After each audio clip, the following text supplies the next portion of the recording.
Today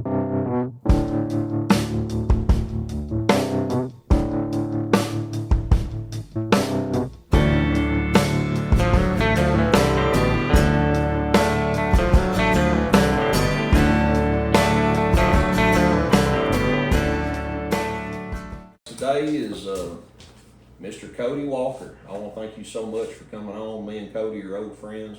I say old friends. We've been knowing each other 5-6 years now, something like that. Yeah. We worked together in the past, and thank the world of Cody. And I tell you, when I first went to work at the steel mills, I went to Big River Steel and worked on crane crew. And the guys that I worked with said, "Well, you're from Dyersburg," and I said, "Yeah." And they said, "Well, you ought to know Cody Walker." I said, "I guess I do." And they said, "Well, we thought everyone knew Cody," and I was like, "What the heck are they talking about?" And now after I've got to know you, yeah, I thought everybody knew Cody. So I ended up going to Nucor, and they said, "Well, you ought to know Cody Walker. He works here." I'm like, "No, I don't know Cody." And heck, we got hooked up over there and been knowing each other ever since. And you do know a ton of people, so.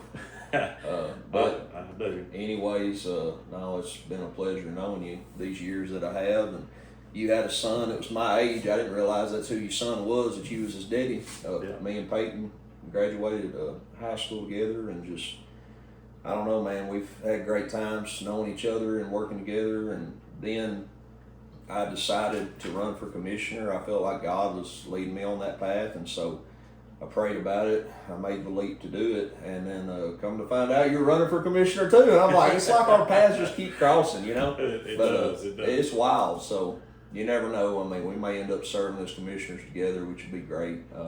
I know that your dad used to be a commissioner, but you know, we can talk politics as much or as little as you want to. I know you got great stories to tell. When I met you, you were an electrician, and so.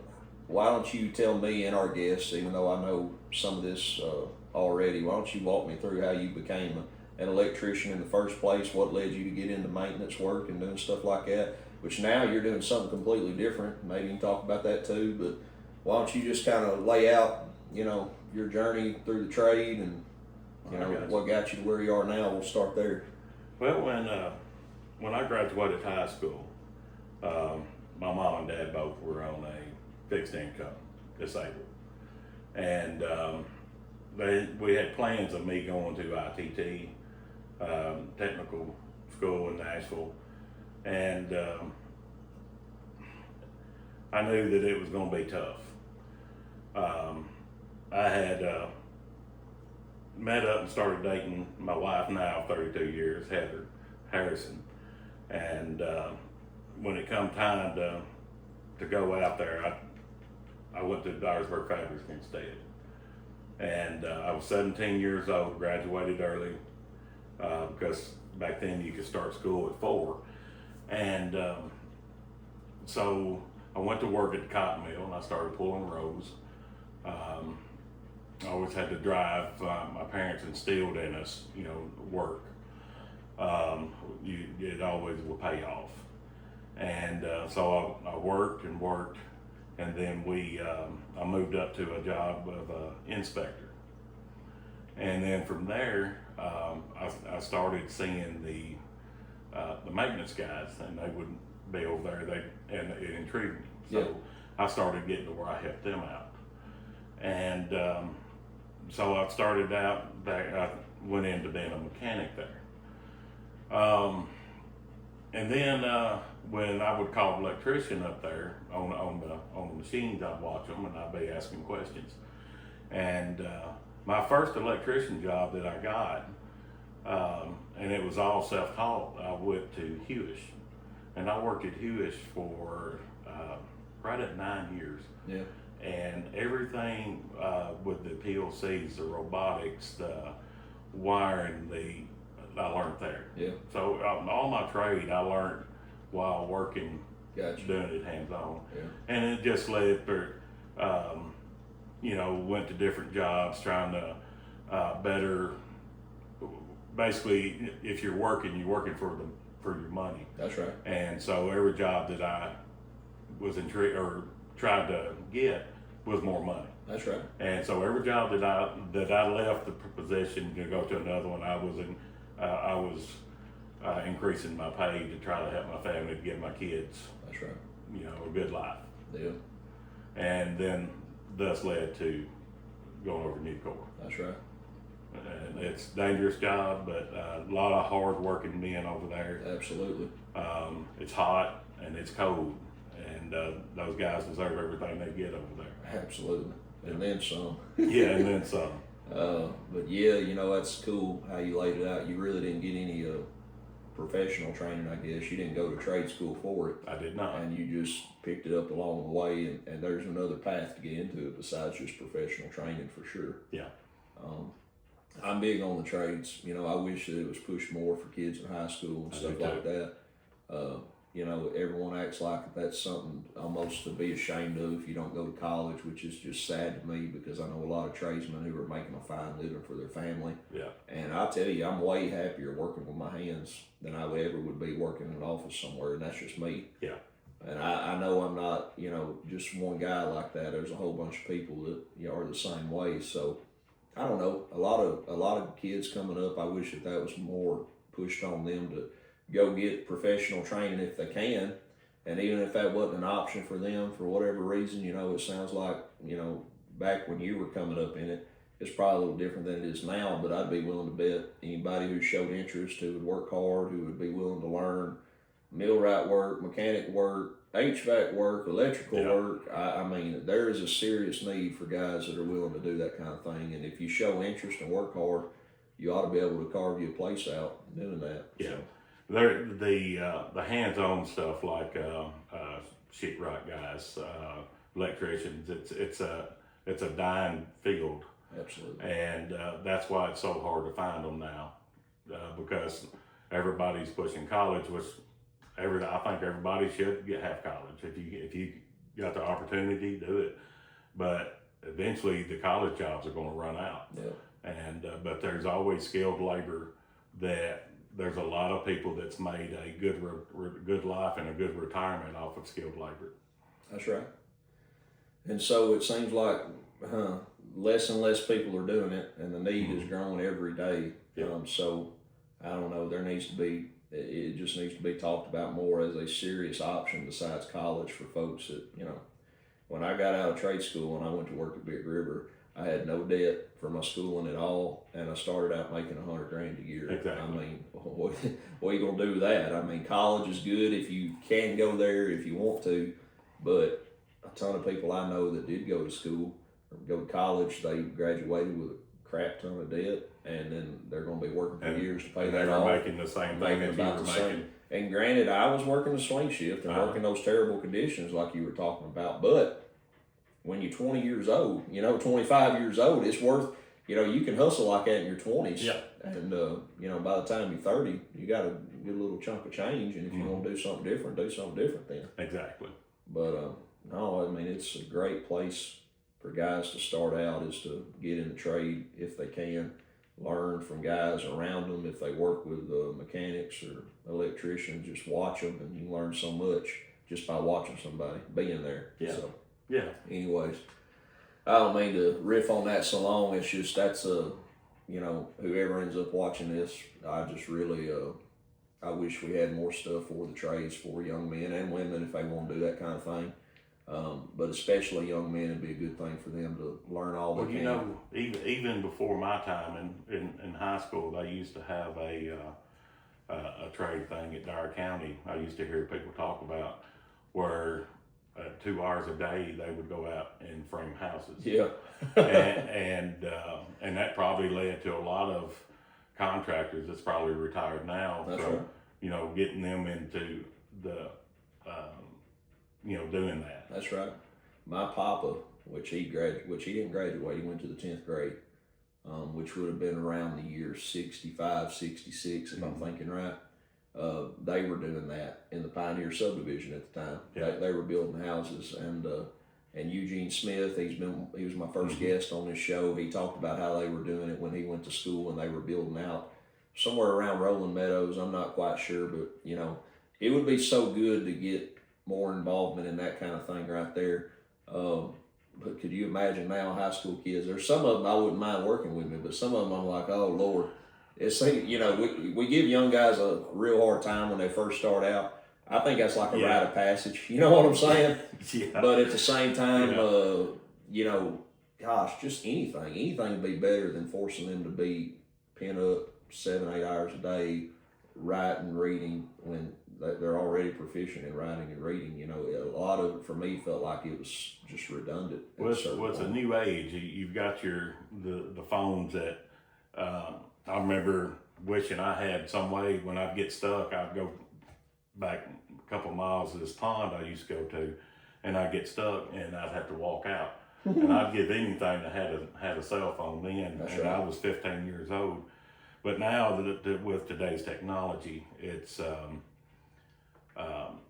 everybody's got a handheld device. Everybody is the kids, even little kids, 5-6 years old. You see them swiping iPads and knowing what to do, and to me, I think that takes away of the kids getting outside playing and building a lot of common sense and learning things outside.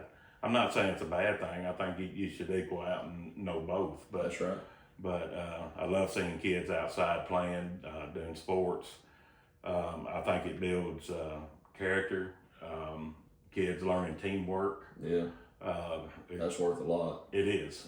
And your social skills. Then when you get up to working like in factories, when you first start in factories and stuff, and if you've never done that, those guys hit you pretty hard. They rough. Oh yeah, they can be rough on them, and it's being able to know how to handle that and to adapt. Yeah. So, and that's what I think you're going to miss a lot with the youth now.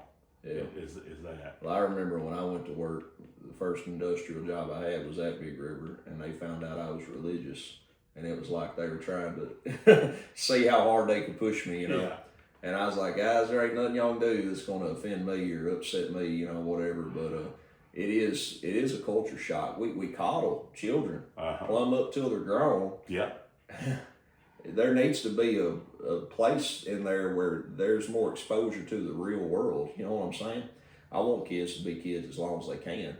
But acting like going from, even if you went to college and then got a real job in the real world, there's a difference between the two. It is. There's an incentive among educators and even colleges to kind of like get the children along, get them graduated, get them in college. Once they're in college, you know, they want them to go for as many hours as they can. Yeah. But whatever, that experience is completely different than working for somebody, which is what you're going to be doing when you come out. Absolutely. And a lot of people have never really worked for somebody. Mm-hmm. You know, like what are you going to do one day when your boss walks in and just chews you up one side and down the other? You going to cry and call mama? I mean, what are you going to do? You either take it and try to do better, take their constructive criticism and go on and try to improve your job. You know, and like I said, college is not a bad thing. My oldest son, he went to 4 years. He went for computer science. He is a software developer. He works from home. He's married. They just celebrated their baby's 1 year birthday. They're doing well. They live in Huntsville. So I mean, college ain't for everybody, but it's for some, you know. Absolutely. And I'm very proud of them. His wife has a teaching degree. But you know, and there's some kids like Peyton. Peyton wasn't college material, and you know, he was one of them that he was going to have to, work with his hands. Yeah. And I'm proud of both my boys. Absolutely. Love them both. Yeah. I never knew Cody. He was 3 years older than me. I forget how old he is. Garrett. Yeah. Cody. Sorry. That's the first time that's happened. Oh, well, y'all look a lot alike. I'm playing with it. All you Walkers do. Some more than others. My niece looks just like people get Shannon and Heath. I get them confused and think that's I seen Shannon the other day and he didn't talk. Well, that was probably Heath that you seen. Yeah. But yeah, they all their older kids and stuff. They all look just like Walkers. Yeah. Every one of them. Well, that ain't a bad thing. No, that's not. Yeah, it ain't a bad thing at all. Well, you want to introduce your dog to everyone? He's out of the shot, but Yeah, he goes everywhere with me. It's Captain. A lot of people know him when I pull up, and he'll jump out and greet everybody. he's a good boy. He went campaigning with me the other day. He Oh, boy. rode him side by side and went all around with me. And I really enjoyed that the other day too. Yeah. It wore me out. I ain't gonna lie. And I've still got some more to do at Lakewood, but we went all over and talked to a lot of nice people, some older gentlemen, and some of them came up and said, "I've lived here 47 years, and you're the first person that's ever asked me to vote for." No kidding. And I was shocked, and I said, "Well, I'm glad it was me." Yeah. And but I've met a lot of interesting people and talked to them about things, and after the end of the day, I was wore out, and I thought, I really did enjoy that. Yeah. Enjoy doing that. Getting to know people, and I'm sure a lot of them you already know anyways, but it's crazy. You think about Dyer County and Dyersburg being like a small town or whatever, Yeah. but there's still so many people that, shoot, I don't know, and even you, as many folks as you know, I bet you might have met a stranger or two. I meet them all the time. You've got a lot of people that's moved in here. A lot of them, the older crowd that they said, asked me who my dad was, and I told them. They said, "I remember him." Yeah. And so that helps. Daddy kind of Daddy knew a lot of people, and he would carry us boys with him a lot, and that's how come people, I guess, got to know us. Yeah. So. Well, y'all are from Millsfield. Yeah. Yeah, I was born and raised. Born? Well, yeah, born and raised at Millsfield. Mom and Dad wound up buying the old Boy Scout ground across from Locke's Grocery, and Dad built a house back there back in the woods there, and that's where I was about 12, and but that's where I grew up. And that's just always been, Millsfield. I'm related to just about everybody out there, it seems like. Yeah. And there's a lot of good people out there. There's a lot of people that's moved in. But that's just always been, Millsfield's always just been part of me. That's right. The whole area. It's like me with family. You with family, Yeah. Pagoda, I used to go down there to hunt. I've got friends down there. And, just that whole area right there, we've all been, I always kind of felt like pretty tight knit, Sure. Everybody knew everybody. Yeah. So, and that's the way it was growing up anyways. But time goes on, you've got people that come in and, from out of town and move in. But the population's growing good. And I hate to see all of the flood that Pagoda just had. Oh, yeah. That was bad. It's tragic. Yeah, it is very tragic. And we just got past the anniversary for the tornado. I saw that, yeah. 20 years ago? Yeah. 20 years ago this year? I remember when that happened. I had called my mom, and I could see it from our house in Newbern, and they took shelter, and it went right around their place.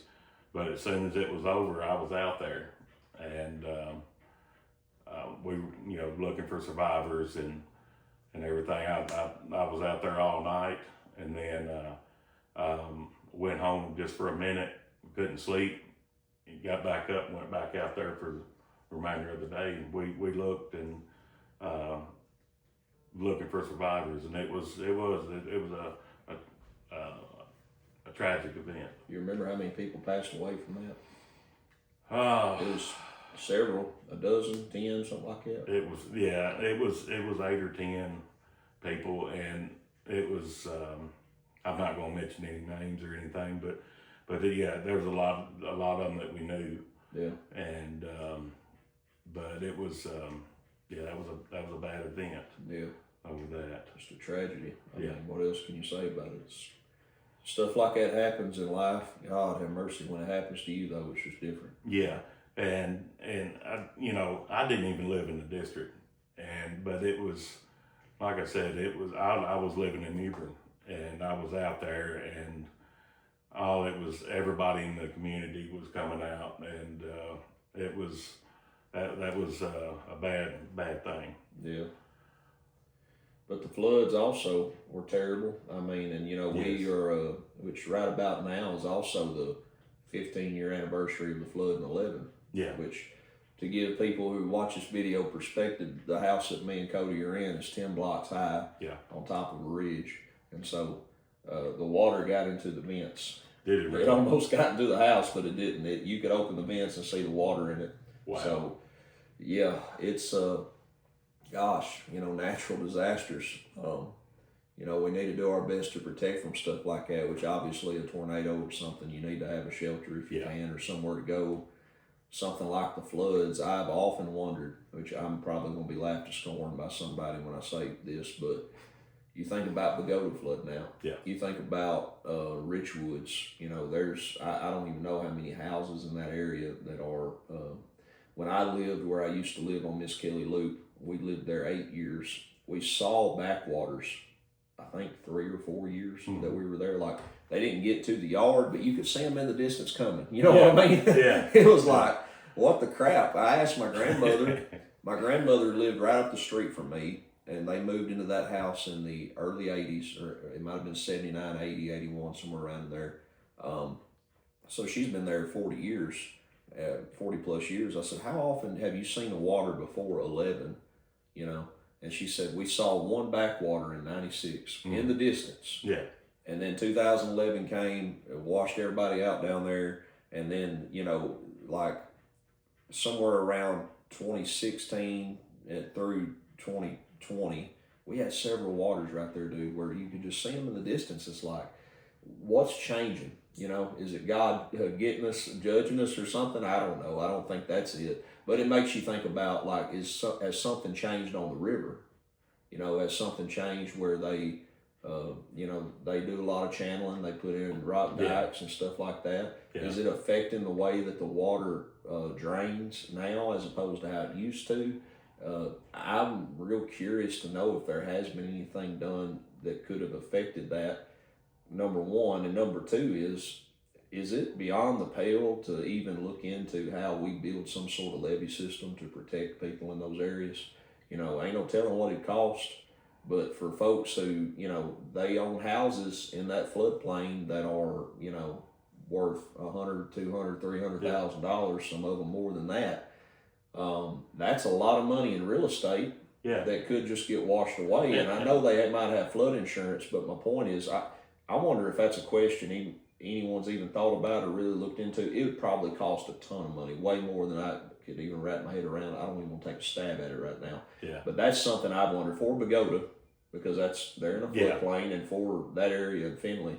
But them people, the folks in Pagoda, they've lived down there all their lives.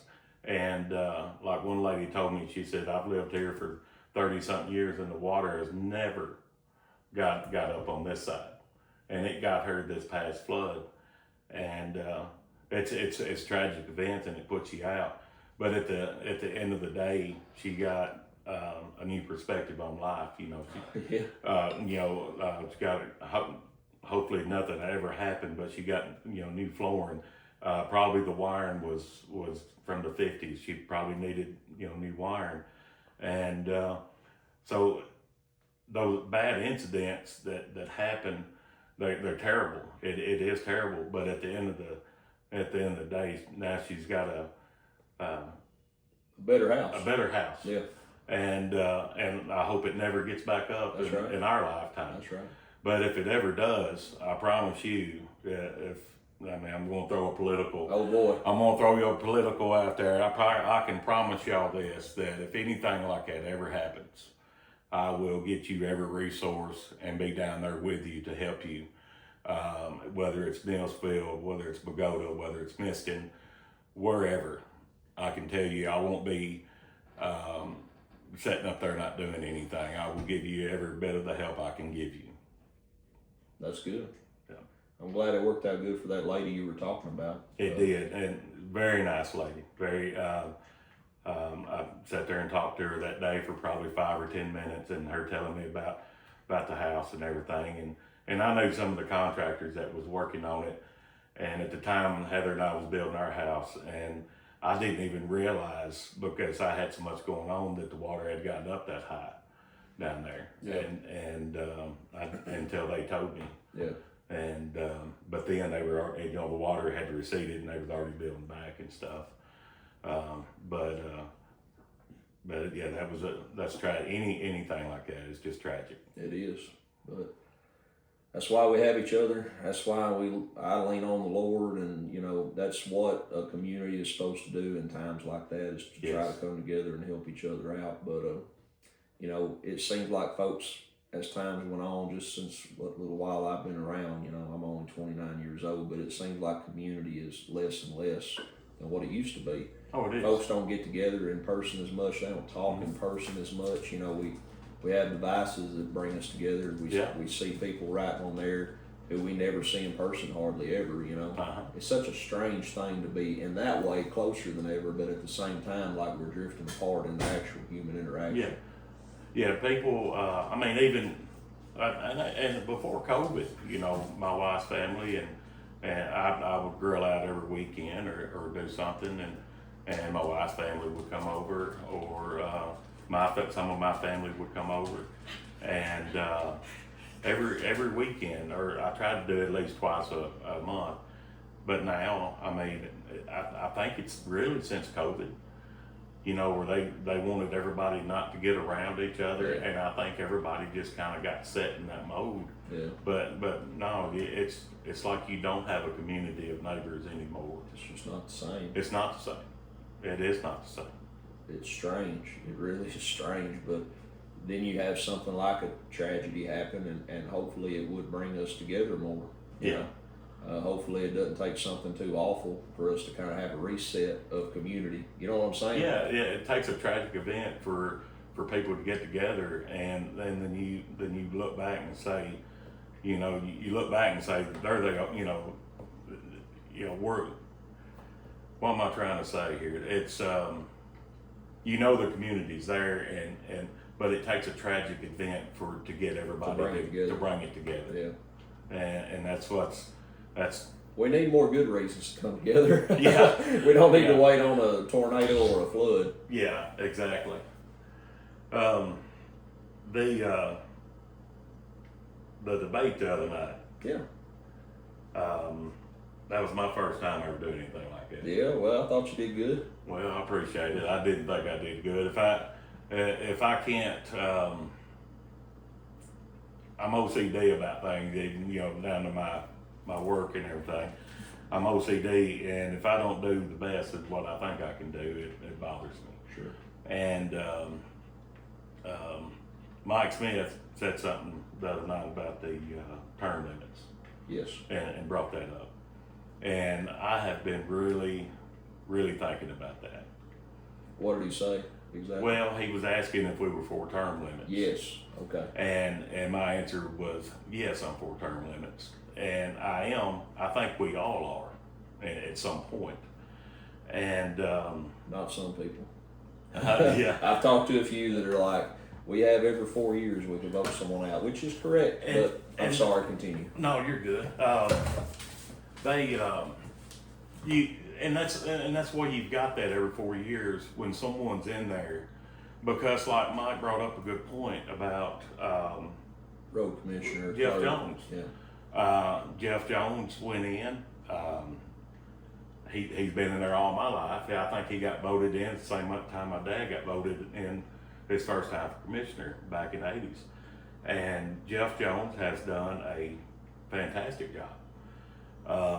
And Mike brought that point up, and I was thinking about it, and you don't want to lose somebody that's doing good like that. That's right. And that's why you've got your 4 years, and if someone starts getting complacent in their job, you can vote them out. That's right. And that as voters, and like I said, I think everybody at some sort is for term limits. Yeah. But like me going in this, it's going to take me probably a year, 2 years to understand. Like if you win, same thing. Sure. You've never done it, and so it's going to take you a couple of years to kind of get your feet in there, and you know. But I have a question for you though on that note. go ahead. There was a guy in that forum who said it took me 8 years to figure out how government worked. Wow. I thought that says a whole lot more about you than it does everybody else. Yeah. You know, I was like, there will be a learning curve, and there will Yeah. be you got to figure out how things work. But I don't think it's 8 years to figure out how everything works. That's just I thought that was a year or two. Yes. Yeah. 8 years. You probably shouldn't have ever done it, but that's me. You should have figured it out before 8 years. But can you imagine if we'd have worked with an operator? Your motto says, "Man, it took me 8 years to figure out how to run this machine." He wouldn't have been there 8 No, years. he wouldn't have. We'd run him off. Yeah. And if we hadn't, they would have. That's right. But you know, the factory though, it did instill in me.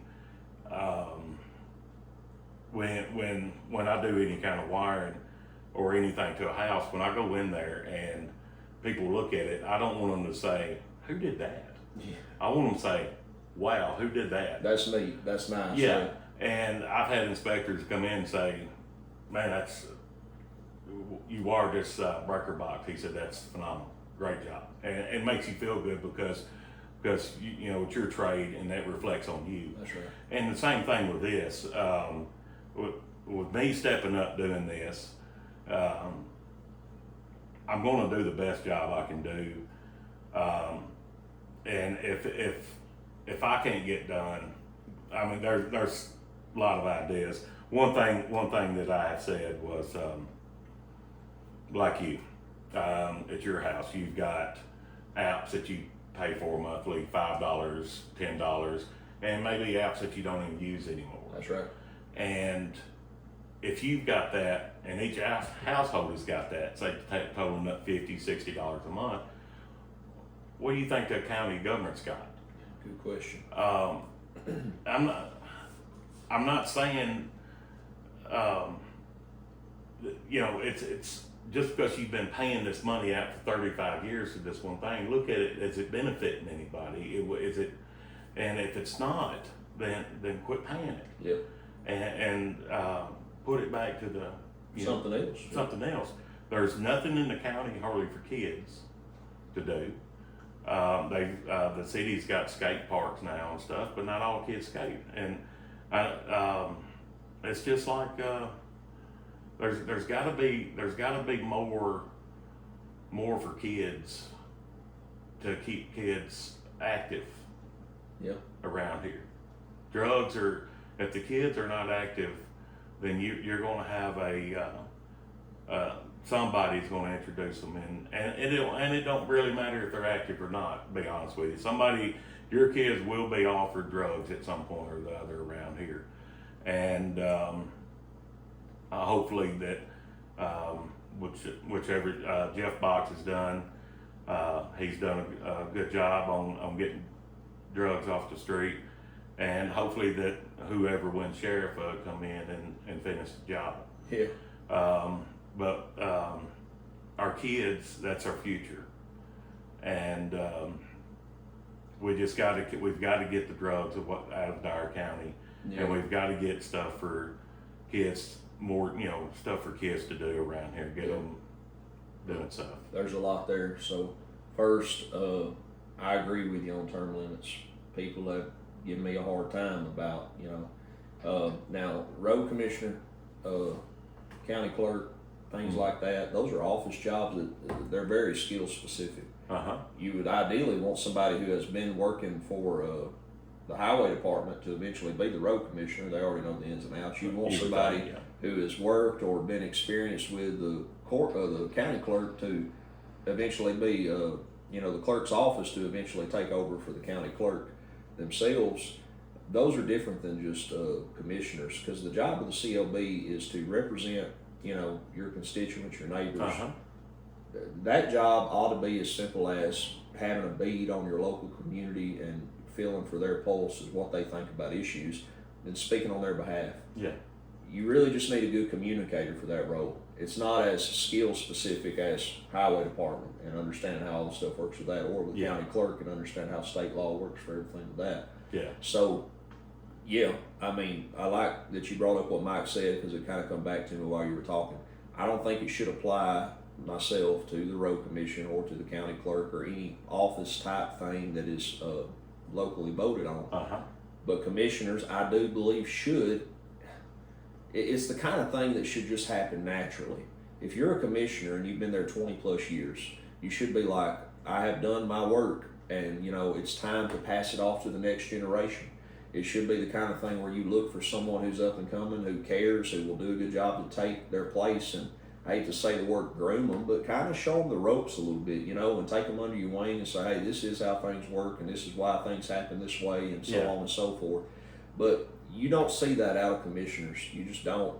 And so I'd originally been, some guys have said 8-year term limits.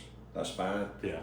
I was kind of between 8 and 12. I could see 12, and then I got to thinking about it. Some guy pulled me to the side and said, well, they could vote someone out every 4 years if they want to. Correct. That was 100% correct. Yeah. This person told me about someone they knew who had run as a commissioner and served 16 years.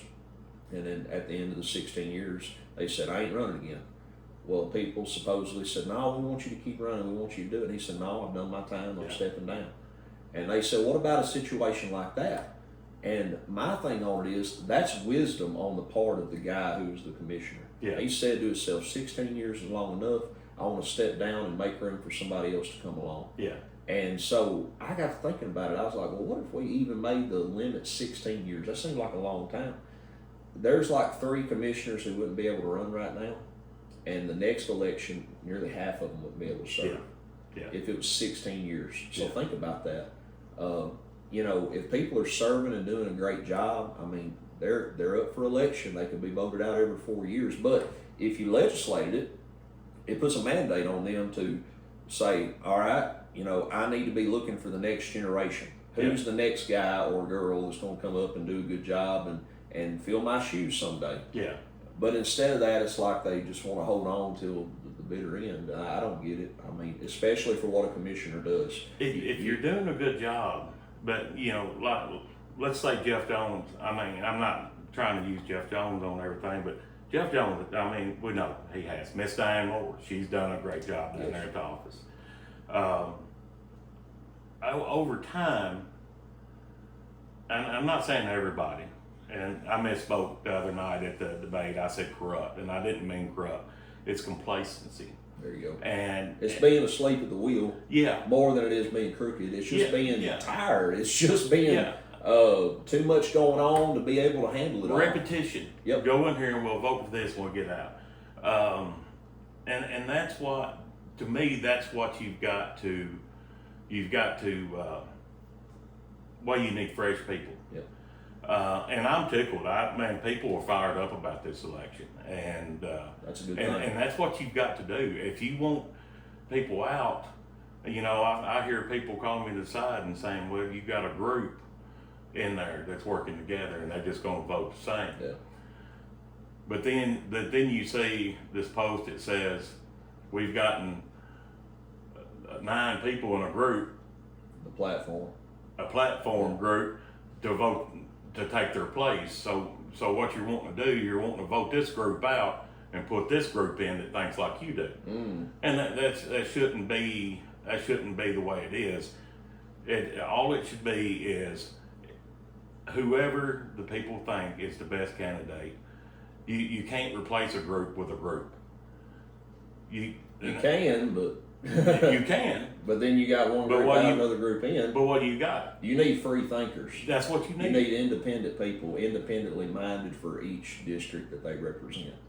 That's ideal. And some of the people and some of the groups, I think, would be great candidates. Sure, in there for it.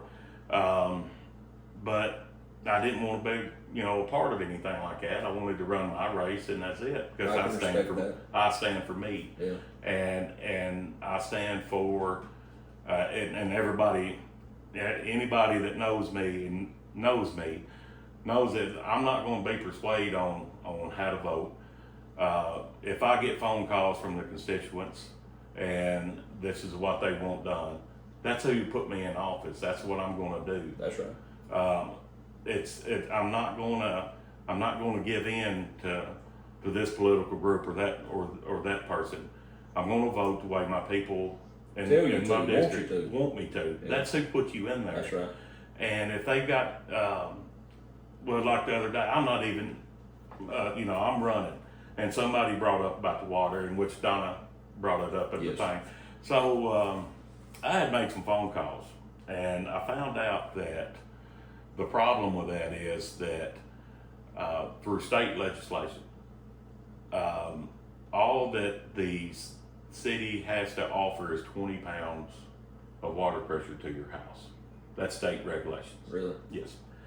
And they sent out someone, and they did the pressure test out there on Willie Johnson Road and around that Minnesota area. Yeah. And they had 40. So legally, the water department's hands are tied. Yeah. And unless something changes with the state, and them increasing that to say 60. Yeah. And I think there's already been petitions filed. That's good. But I had told the person when they asked, I told them, I said, I'll find out for you. Yeah. And I said, I will get back with you with an answer. You may not like my answer. Yeah. But I will get back with you with an answer. And I did. And I called and let him know. And I wish there was more I could do. And hopefully in the future, maybe we can push and try to get something done. So when you say the city, though, you mean like the whatever water department, district, whatever water Northwest. department. Yeah. So Northwest is supplying 40 pounds, or roughly. Yeah. So you saying that just made me think of something kind of funny. Where I used to live, I was on DSCUD water, and I was at the end of the line, and we were all the time having faucets dripping. Yeah. Crap. And so I put a pressure gauge on my water line. What do you think the pressure was? What? I was at the end of the line. Yeah. 120 pounds. Wow. I was like, golly, Bill. Well, y'all had plenty of pressure. Yeah, we had it. Yeah, it was ruined in every faucet I put in, and I couldn't figure out why.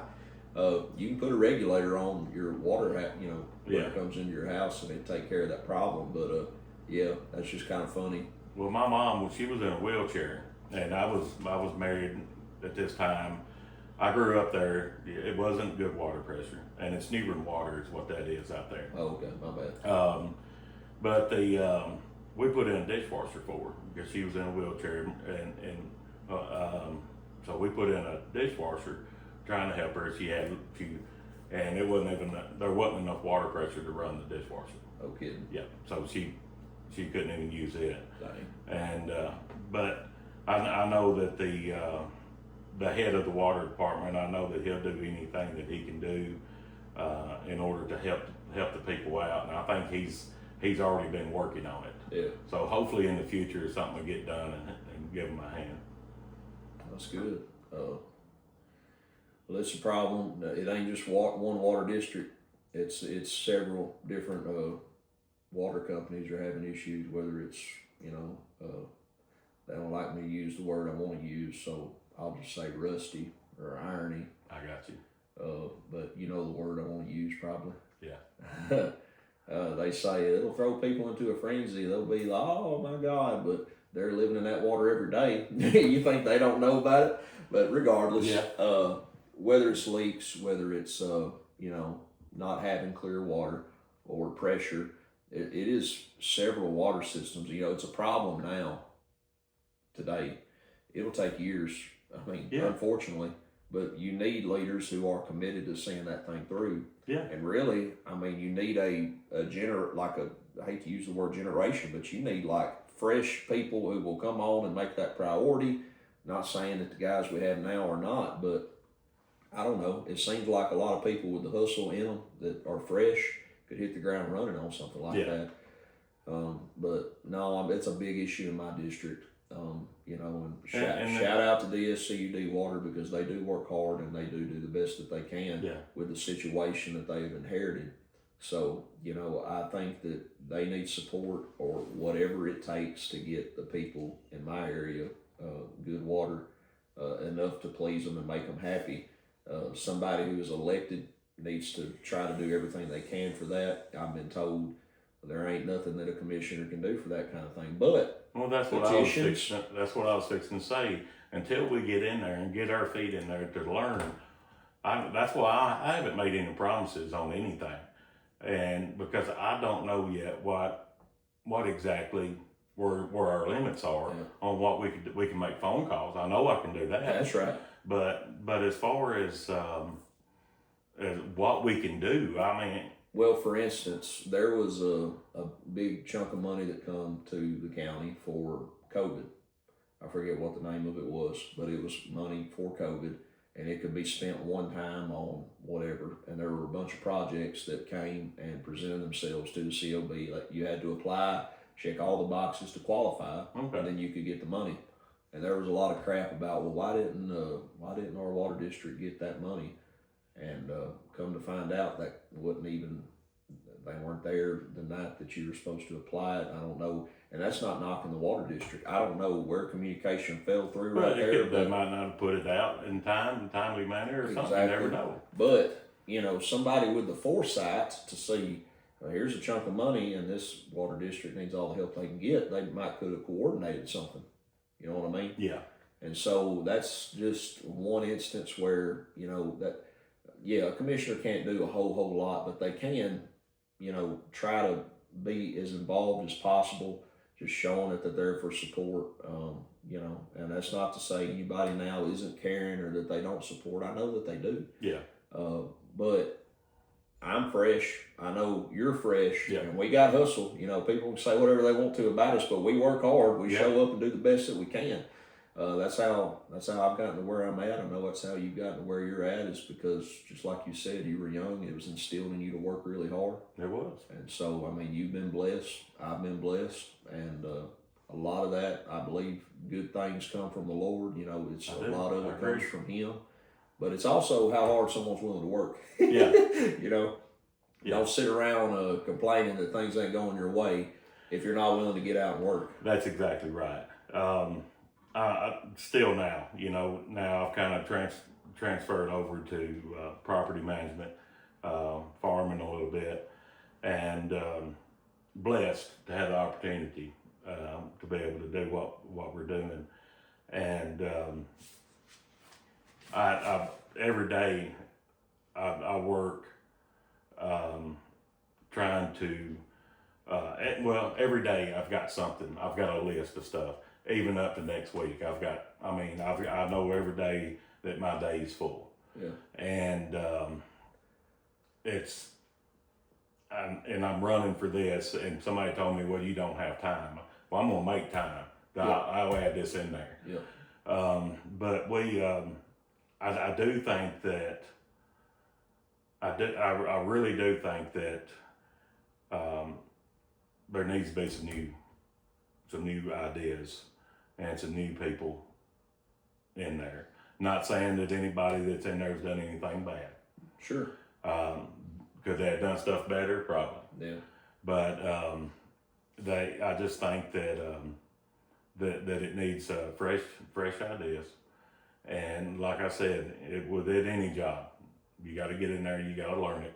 I've never done this before, and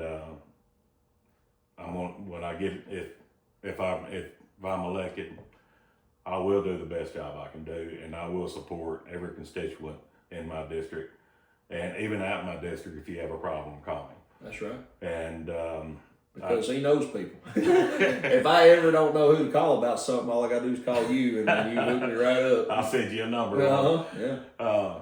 But I will do.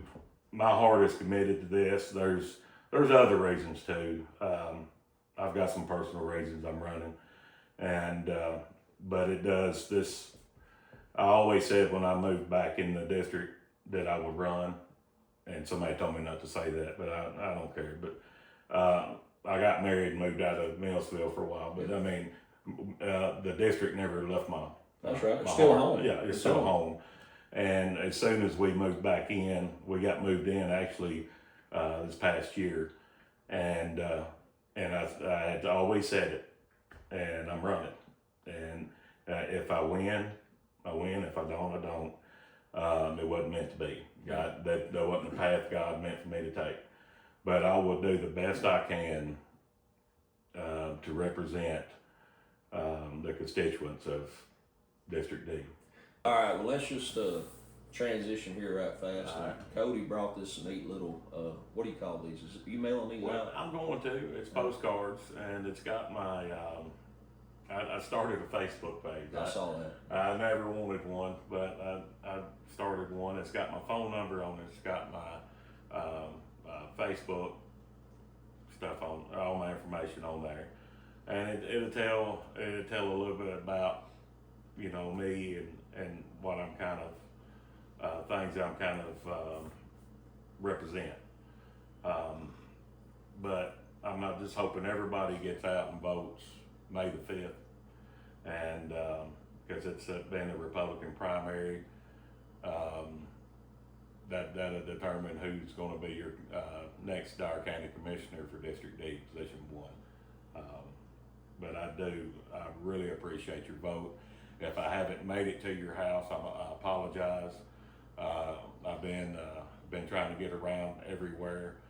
I've got some more stops I've got to make, but if I do not make it to your house, I'm sorry, but I will do my best to get by there. All right. Well, okay. Before we hop off here, just one last thing. If you can think, so you have 2 opponents that you're running against in this primary. Mm-hmm. What do you think would set you apart from the rest of the pack? What do you think makes you different? And you ain't got to talk, about them or put them, don't say anything bad about them. Yeah, obviously, I but what wouldn't, makes you yeah. special? Well, I'm coming in with I'm not saying nothing bad. I'm not part of a group. I hear you. Me neither. I'm not going to be complacent. I'm coming in with a fresh mind. Hopefully, be able to work with whichever mayor that we get, that's elected, and be able to work together, and everybody work as one and try to really get stuff done. And that's what I hope that'll come out of this. And I'll be obligated to work with each and every one of them to try to get stuff done what the county needs to help the county. That all sounds good. Anything else you'd like to say before we hop off here? I mean, we talked about your work, your life. You've been married to Heather 32 years. Long time. Yeah, I've been married 10 years. Newlywed. Oh boy, yeah. It flies. Time flies. But anyways, it's been good having you on here, man, and it's awesome. I mean, I don't endorse candidates, but I'm gonna endorse Cody just because I like him so well. So me and Cody been knowing each other a long time, and I know whatever he does, he'll do fantastic at. But I know Cody. I know he's hard. I know he's a hard worker. That means a lot to me. So appreciate you making time to come on and talk to me. And Appreciate you we'll have having to do me. it again sometime. Absolutely. Thank you, man. Be more glad to. Yes, Thank you. sir.